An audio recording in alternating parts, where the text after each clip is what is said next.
I used to like to go into our bathroom and just stare into the mirror. Just stare. It's not that I was narcissistic. Well, I mean, no more narcissistic than your average 10-year-old. It's not that I had body dysmorphia. I was just needing to ask questions. I would stare in the mirror and say, how did you get here? Who are you? Which one of you is real? The one looking in the mirror or the one looking back? Why are you here? Why is anything here? My family thought I was crazy, but now that I'm a therapist, I've discovered there are a lot of us who did that when we were kids. Stared in the mirror and asked the same questions.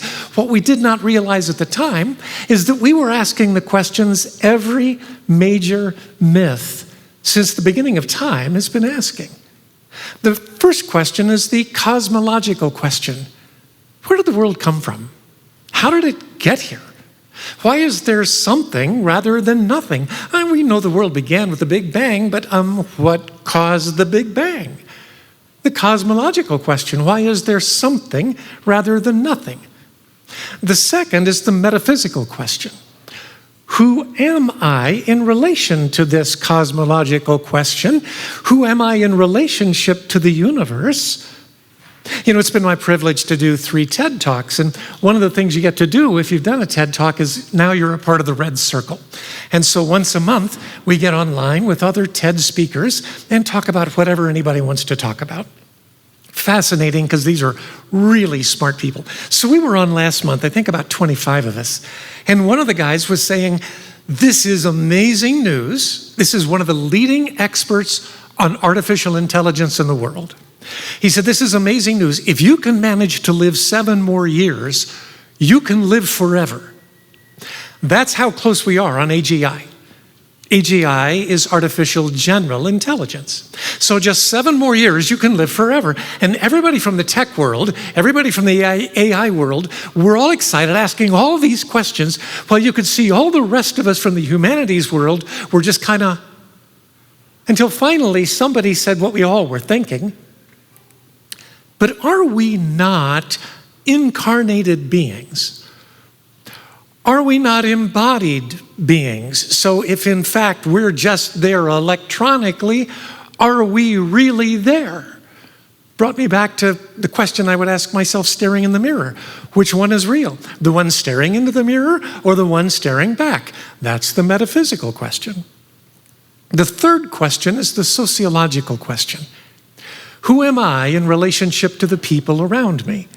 Now, for all of us, there are 2 primary groups from very early in life. There is, first of all, our blood kin, and second of all, the tribe that we're a part of. And some of us feel very attached to blood kin, and it stays that way forever. A couple of weeks ago, I had dinner with a friend of mine who's from New York City. He's a Broadway actor. He was here in town in Some Like It Hot, which was a great show, by the way. So whenever he's in town playing in a show, we always go to dinner afterwards. And he was telling me about his mom, his dad, his sister, all of his nieces and nephews, and he just adores his family. I've known these people for 50 years. They are all utterly delightful, and they love nothing more than being with each other. I thought, my own family's kind of like that. My former wife and I are still close. My 3 kids, my 5 granddaughters, we're quite close. My family of origin, not so much. In fact, I never really felt all that close to my family of origin. I felt like we were ships passing in the night. I often thought exactly, how did I get here in this family? Also never felt all that comfortable in the tribe in which I was a part. I was raised in a very strict fundamentalist world. I still can remember the disappointment I would see on my 5th grade Sunday school teacher's face every single week when she saw I was going to be there, because she knew I would be asking questions she did not want to have asked. Questions like, is there a God? Not the typical thing your 12-year-old is asking. I was asking it. That is, in fact, the sociological question. What is the group to which I belong? What is the family of which I am a part? The answer is different for all of us. And then there is the personal question, the psychological question, who am I? Who am I? Now, in my work with my clients, we'll come to the point, usually it's really several years in, when I will ask them a critical question. The question is, what supports you when nothing supports you?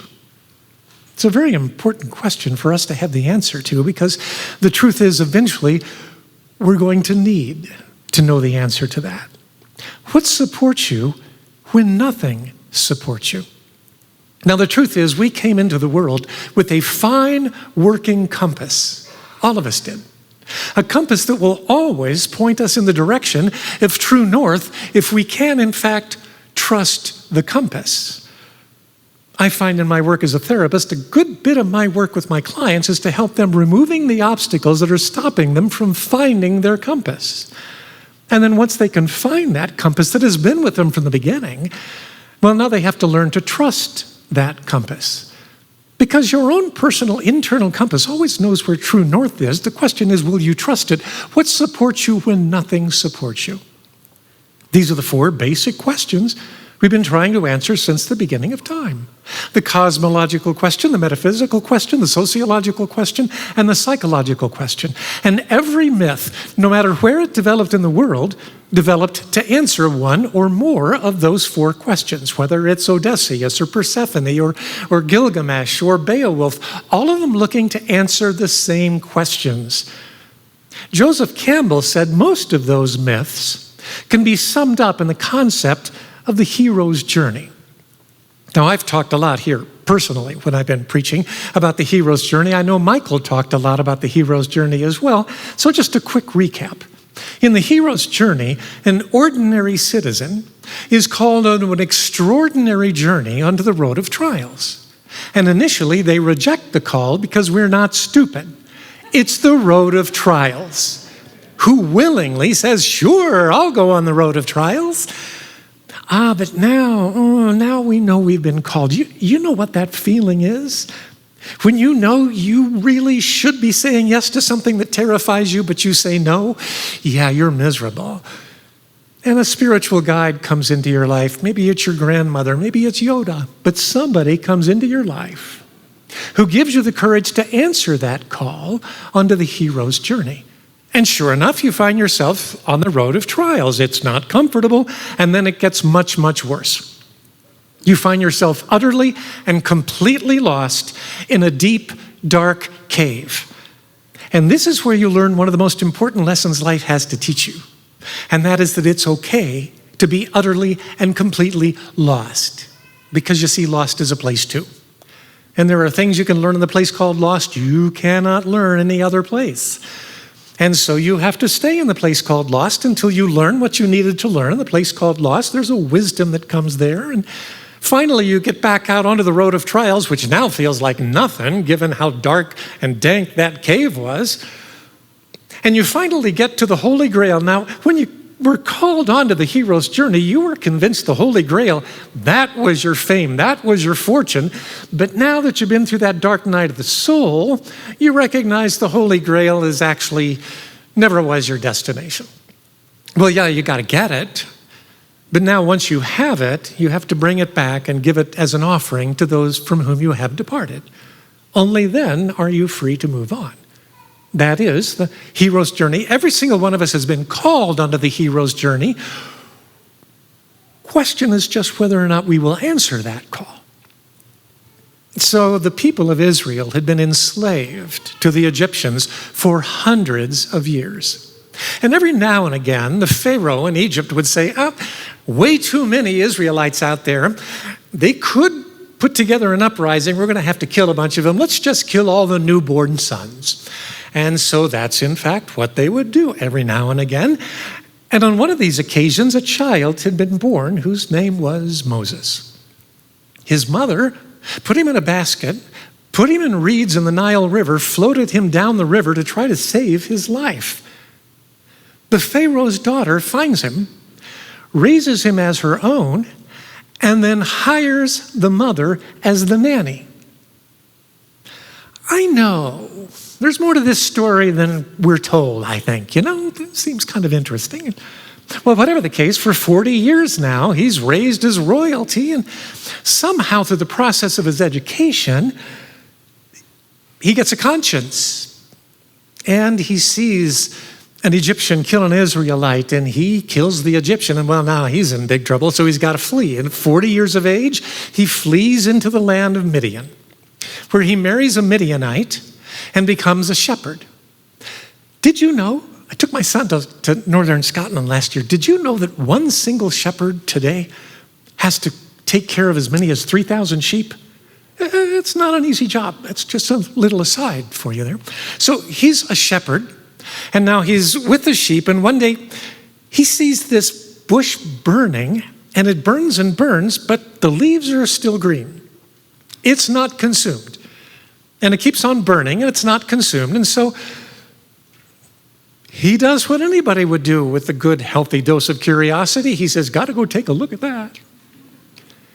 Now, curiosity is actually the norm for human beings. We are born curious. But you and I both know all kinds of adults who have lost their curiosity completely. And we've discovered there are actually 3 things necessary in early childhood for us to maintain our curiosity. The first thing that's necessary is that we had parents who fed us before they fed themselves. Parents who could set aside their own need for gratification to meet our needs. Fortunately, most of us get that, most of us. The second thing we need to remain curious as adults is parents who guarantee as much as is humanly possible the safety of our existence. Well, now this is a little bit more dicey. I mean, think about the poor kids born any time in the last 3 years in Ukraine. They're not feeling all that safe. The third thing that is necessary for us to be able to be curious is a solid sense of our self-worth. Now we get to the one that's really elusive for so many of us. As a therapist, here is what would put me out of business. I would be put out of business if every parent said to their child from the time they were born, you have everything you need within you to be successful in this world. You have everything you need. You came into the world with it to leave the world a better place than you found it. You have a working compass you will always be able to trust that will always lead you in the direction of true north. And as long as you do not harm another person in the process, you will accomplish great things in your life. This is what I wish every single parent told all of their children. The problem is it's not what we hear. Instead, what we hear is, you are the problem. This is why, in fact, virtually all of us feel like there's something about us that causes us to be unworthy of deep human connection. So my mother was a very intelligent and very funny woman who also suffered from severe depression. And so much of my childhood, she would be in her bedroom with the door closed. I would see the doctor come every couple of nights. He would go into the door. I would go right behind that closed door, and I would hear the weeping, and I would hear muffled voices on the other side. And I was sure it had to be something about me, because we're little and we're self-centered. And my father, who was a very kind and good man, but not always really sensitive, at some point in my childhood thought he needed to explain this to me. And he said, I'm so sorry, but your mother has been this way since you were born. That'll keep you in therapy a few years. Now, he didn't recognize what he was saying. What it was that it began with her postpartum depression after I was born. But of course, all I heard was, it was my fault. That's the message most of us get, that we're the screw up. And we have to do the work we have to do to come to recognize it wasn't us. That we, in fact, have a working compass. And if we, in fact, will follow that compass, we can, in fact, change the world. And it's by doing that hard work that gives us back our curiosity. Moses clearly, at this point, had done that work. So he goes toward this burning bush, and when he gets to the burning bush, God speaks and says, this is holy ground, take off your shoes. Well, Moses is 80 years old at this point. He's figured it out by now. All the ground is holy. Every last bit of it is holy. If you care about the universe, the climate, the earth, it's all holy. Sure, no problem. Takes off his shoes. And God says, we got a problem here. I'm kind of tired of my people, Israel, being enslaved by the Egyptians, and I want you to lead them out of slavery. His call onto the hero's journey. And so he does what we all do when we're called onto that journey. He says, oh yeah, no, not me. No, see, I don't have any of the gifts that are necessary to do that. And God says, it's okay. I will be with you. And I've got some special skills. So that shepherd's staff you're holding, put it on the ground. He puts it on the ground. God turns it into a snake. He says, pick it up by the tail. I live in lions. I know you do not pick up a snake by the tail. We have a lot of rattlesnakes there. He picks it up. It turns into a staff again. Pretty cool. God says, so, see? Moses, yeah, that's not enough.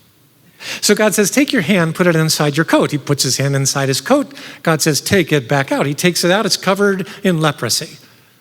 God says, now put your hand back in your coat. He puts it back in his coat, takes it out. It's clean. God says, see, I can do this. I will be with you. And Moses says, yeah, no. You don't understand, God. See, we've been enslaved for a really long time and people get comfortable. And if we're going to start an uprising, if we're going to build a movement, it's got to be somebody who's a really good talker, somebody who can rally the troops, can get people all excited, and I'm an introvert. I hate speaking in front of a crowd. It terrifies me. God now is angry. Excuse after excuse. He says, all right, your brother Aaron, the guy's a good talker. We'll get him. He'll do the talking for you.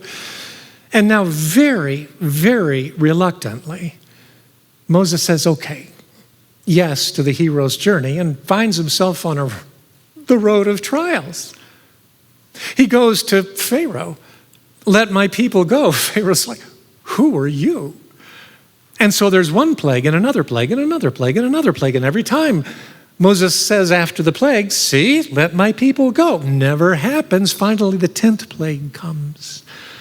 All the firstborn sons die. The death angel has passed over their houses. All the houses, except the houses that have blood over their door, they are passed over, hence the Jewish Passover. And finally now, with all the firstborn non-Jewish, all the Egyptian sons gone, Pharaoh says, yeah, go, get out of here. And the people of Israel leave. Only Pharaoh changes his mind, sends his army after them. They get to the Red Sea. God parts the waters.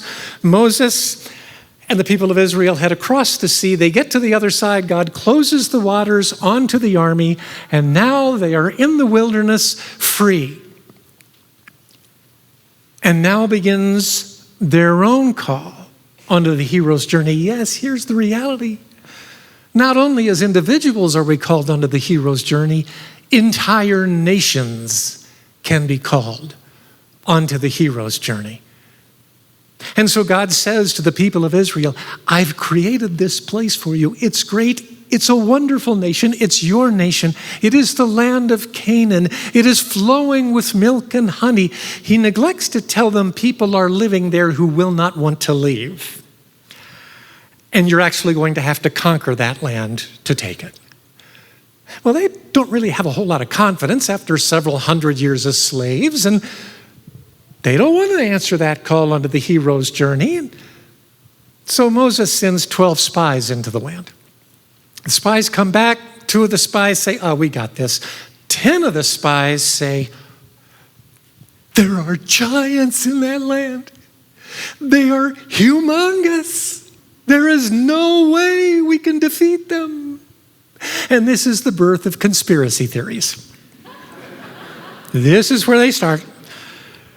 Did you hear? They are giants. They're 14 feet tall. Did you hear? There's giants there, 27 feet tall. Or maybe they talk in meters. I don't know. And so they don't want to go into the land. They refuse the call unto the hero's journey, and God says to the 10 who lied, yeah, you're out of here. But the people refuse.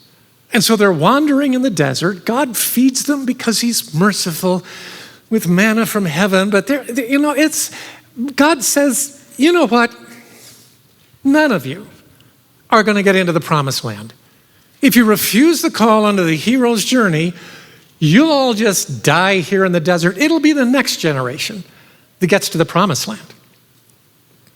Moses goes to the top of the mountain. He's gone a really, really long time. Well, he's picking up the 10 commandments, and God's got to carve them in stone. That takes a while. And the people are not happy because Moses has been gone too long. And so they decide, you know what? Enough. We've been stuck here in this desert. We were better off when we were back in Egypt. Why would we worship this God? We're going to create our own God. And they created a golden calf. They got all the gold they could get in their entire community of people and created a golden calf. Now, when I was a kid, I always thought the golden calf was like the butter cow at the state fair. You know, big and giant, life-size. Yeah, actually, the golden calf was probably about that big. And so now they say to Aaron, we're going to worship this calf. And Aaron says, okay, because here's the thing about Aaron, you see. Aaron is the kind of guy who loves to speak in front of a crowd, who likes to have lots of attention, who people will in fact follow. But here's the secret. Those of us who are like that, we're not always really good at checking the facts. So we say, come follow us. And it would be wise if you asked us, do you have the data? Because far too often we're going to be inclined to say, this is the pathway, because it keeps us in power, you see. Keeps you paying attention to us, listening to us. That's who Aaron is. It's okay. They follow him now. Moses comes back down, sees this mess that's developed. He's so angry, he breaks the stone tablets, and they continued to wander in the desert because nobody's willing to answer the call collectively onto the hero's journey. So here's the thing. We, as a nation, are lost. Utterly and completely lost. The very fact that you're here on a Sunday morning says to me that 90% of you probably agree with me on this, that we as a nation are profoundly lost. We're in that place where we can't see anything in front of us. We don't know what to do. We don't know where to go. We don't know with whom to speak. We don't know what to say. We are completely, utterly lost. And this is when we must stop and recognize it's okay, because lost is a place too. Lost is a place too. David Wagner teaches at the University of Washington, but he studies Native Americans on the Olympic Peninsula, where the temperate rainforest is so thick that you get 100 yards in, the canopy above you is so heavy you cannot see anything. You can't find the north by moss on the side of the tree because moss is on every side of the tree. And so the Native Americans who lived there would teach their children how to navigate when they were completely lost in that forest, and White turned it into a poem. The poem goes like this: when you're lost in the forest, stand still. When you're lost in the forest, stand still. The trees ahead and bushes beside you are not lost. Wherever you are is called here. You must treat it as a powerful stranger. You must ask its permission to know it and to meet on by it. Listen, the forest breathes, it whispers, I have made this place around you. If you leave, you may return to here. But you must understand that no two trees are the same to a raven. And no two branches are the same to a wren.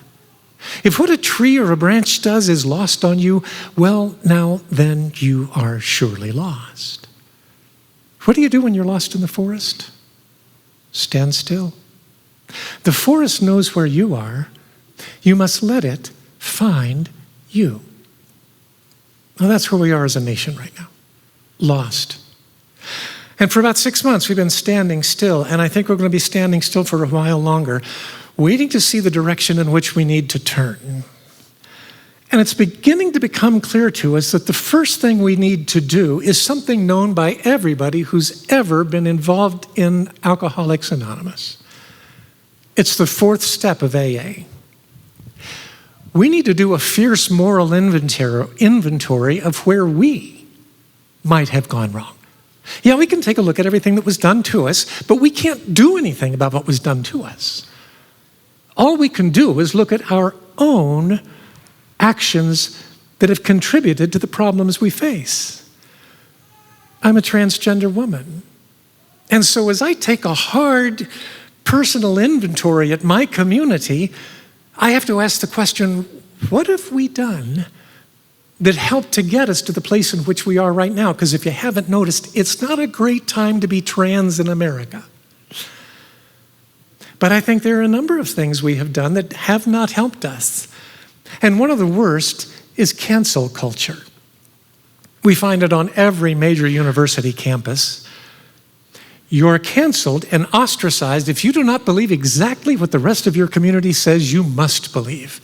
So let's just take my own community, for instance. You'll hear trans people talk often about their dead name. What they are referring to is the name that they were referred to before they transitioned genders. And they feel that the name they have now, post-transition, is actually who they were back then. I get that. That's very reasonable. It's appropriate for people to talk about their dead name. I just don't feel that way. Not as an individual or even as a therapist. I've discovered it's really difficult for me to integrate my life as Paul with my life as Paula. I mean, I lost all my jobs, I lost all my friends. My life is marked by discontinuity, not continuity, and I've worked now for 12 years trying to integrate Paul into Paula and Paula into Paul. Don't tell me Paul is my dead name. Paul is who I am. Paula is who I am. Oh, but you have no idea how angry many in the transgender community are with me because I say that. Oh, and they get even more angry with me because I, as a therapist, question the wisdom of providing irreversible medical care to transgender teens. Hear me out. There is a subset of the population that we know. We can readily identify them. A small subset of the population that in fact can be treated with medical intervention that is not reversible during their teen years. We know who that subset is. It is not the majority of trans teens. With the majority of trans teens, we simply do not know enough. And our responsibility is to follow the data. And the data just isn't there. Because someone says they're trans at 14, but they didn't say it at 10, are they going to say it at 24? We don't know the answer to that question, so we really should be pretty cautious about whether or not we're going to provide medical care to those people. Guess what? From New York to LA, I have been canceled for having said that. I said it on Colorado Matters a couple of months ago with Ryan Warner, and Ryan said, "You're the only person I've heard who brings a nuanced answer to this question." I said, yes, because it is very complicated. But I have people who hate me from coast to coast. Here's the thing. If you care more about the truth than you care about belonging, you will be canceled. That's what's happened in our culture at the far left. You must believe exactly as we believe. You must do exactly as we do if you want to belong to our group and not be ostracized from it. And you know, it's not just trans people, it's lots of other groups too. Cancel culture has not served us well. It doesn't bother me all that much that I've been canceled because I care more about the truth than I do about belonging. Dag Hammarskjöld was the Secretary General of the United Nations during the 1950s. He did not want the job. He knew it was a perilous time. It was the height of the Cold War when there was a very good chance that we were going to destroy ourselves as a species. And he was trying to stop that from happening. And the Soviets hated him because he would pay attention to and listen to the Americans. And the Americans hated him because he would pay attention to and listen to the Soviets. He wasn't interested in taking sides. He was interested in making sure we didn't blow ourselves up. And because of that, most of the world hated him. In September of 1961, he was flying in Africa to a meeting, and his plane crashed in Zambia. More than likely, it was terrorism. The sad part is we don't know who. Might have been the CIA, might have been the Soviets, might have been regional terrorists there in Zambia. But he knew it was coming. He knew the price he was likely to pay. Because in his journal, not long before that, he had written these words that ended up in his book markings. Night is drawing nigh. Night is drawing nigh. For all that has been, thanks. For all that shall be, yes. Night is drawing nigh. For all that has been, thanks. For all that shall be, yes. Now there's someone who's learned to trust his compass. Will you pray with me? God, thank you for creating us in your image and bringing us into the world with everything we need to live wholehearted lives. Now give us the courage and the strength to get rid of all the detritus that's around us, to return to that compass, the one you gave us when we were born, and for us to find the courage to follow it in the direction of true north. Yeah, this is our prayer, and we pray in the name of Christ. Amen.